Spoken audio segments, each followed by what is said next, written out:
சித்தர் பூமி.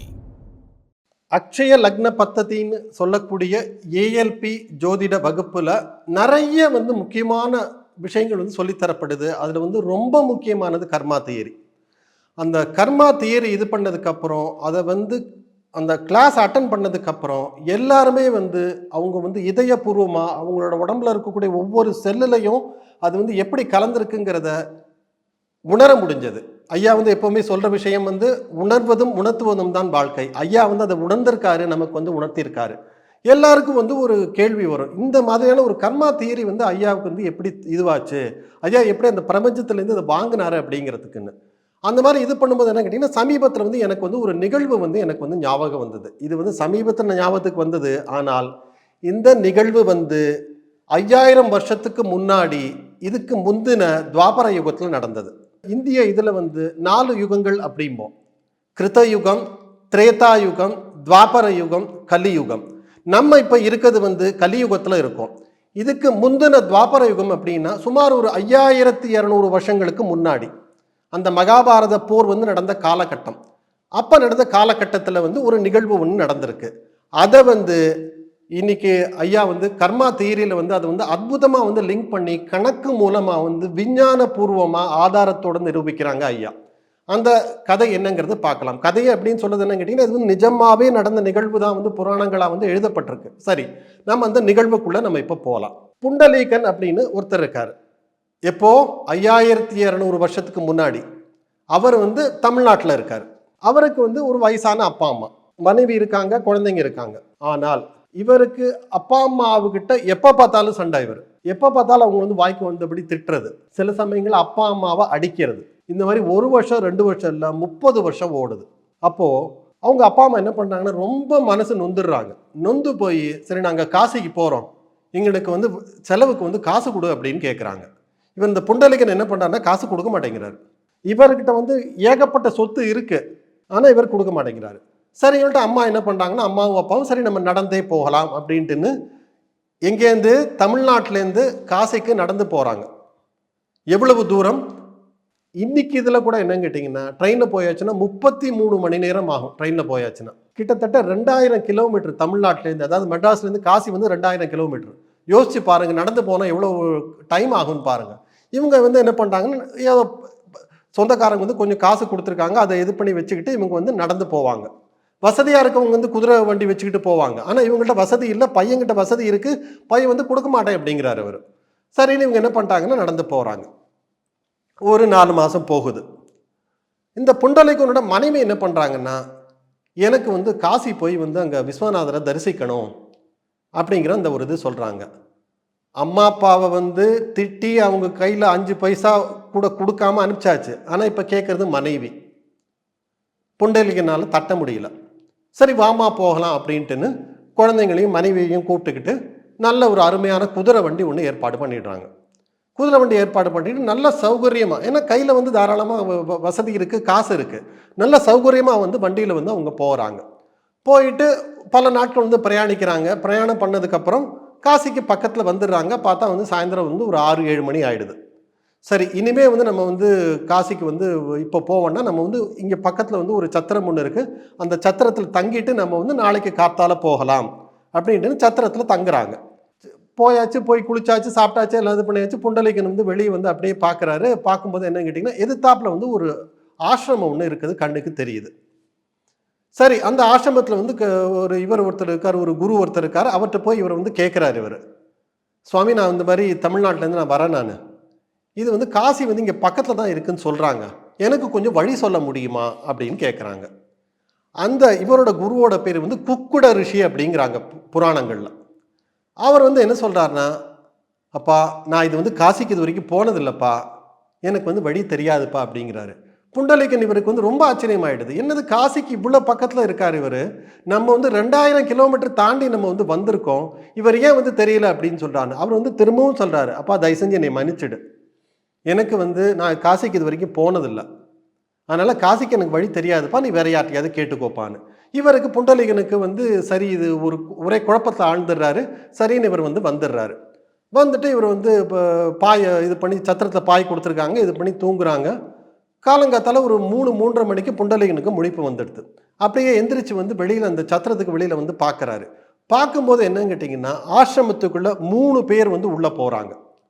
அவங்க யாருன்னு அப்படின்னு கொஞ்சம் நுணுக்கமாக பார்க்கும்போது, அந்த 3 பேரும் வந்து பெண்களாக இருக்காங்க. பயங்கர குரூபமாக இருக்காங்க, அகோரமாக இருக்காங்க, அசிங்கமாக இருக்காங்க. அவங்க 3 பேரும் வந்து இது பண்ணிக்கிட்டு உள்ளே வந்து போகிறாங்க. போன உடனே என்ன பண்ணுறாங்கன்னா, ஒருத்தங்க வந்து பெருக்கிறாங்க, இன்னொருத்தங்க வந்து சாணி மொழிகி தரையை வந்து துடைக்கிறாங்க, இன்னொருத்தங்க வந்து என்ன பண்ணுறாங்கன்னா, அந்த குக்குட ரிஷியோட வீட்டில் இருக்கக்கூடிய துணியெல்லாம் துவைச்சி போடுறாங்க. அதுக்கப்புறம் சமைக்கிறாங்க. சமைச்சு எல்லாம் இது பண்ணிவிட்டு உள்ளே அது வீட்டுக்குள்ளே போயிட்டு இது பண்ணிவிட்டு அவர்கிட்ட சொல்கிறாங்க. சொல்லிவிட்டு இது வந்து தூரத்துலேருந்து இவர் வந்து புண்டலீகன் பார்க்குறாரு. அவரோட கண்ணுக்கு இது வந்து நல்லா தென்படுது இது எல்லாமே. அப்படின்னு இது பண்ணுறாரு. ஆனால் வெளியில் வராங்க. வெளியில் வரும்போது என்னன்னு கேட்டிங்கன்னா, அழகுன்னா அழகு, அத்தனை அழகு. அதாவது அழகுன்னா சாதாரணமாக நம்ம வந்து ரம்பா, ஊர்வசி, மேனகான்னு சொல்லுவோம். அதை காட்டிலும் ஒரு தெய்வீகமான அழகு வந்து இருக்குது 3 பேர்கிட்டையும். அவ்வளவு பிரகாசமாக இருக்காங்க. அப்போ இவர் வந்து என்ன பண்ணாருன்னா, குடுகுடுன்னு ஓடி போய் இந்த புண்டலீகன் என்ன பண்ணுறாருன்னா, அவங்கள்ட்ட இப்போது கொஞ்ச நேரத்துக்கு முன்னாடி வந்து ஒரு 1.5 மணி நேரத்துக்கு முன்னாடி வந்து 3 பேர் உள்ளே போனாங்க. அவ்வளவு அசிங்கமாக இருந்தாங்க, குரூபமாக இருந்தாங்க, அகோரமாக இருந்தாங்க. அவங்க என்ன ஆனாங்க, நீங்கள் யார் அப்படின்னு கேட்குறாங்க.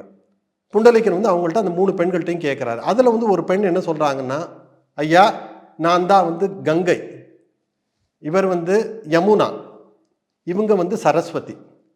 டெய்லி வந்து ஜனங்க என்ன பண்ணுறாங்கன்னா, ஆயிரக்கணக்கான மக்கள் வந்து அவங்க பண்ண பாவத்தை தொலைக்கிறதுக்காக என் நதியில் வந்து நீராடுறாங்க.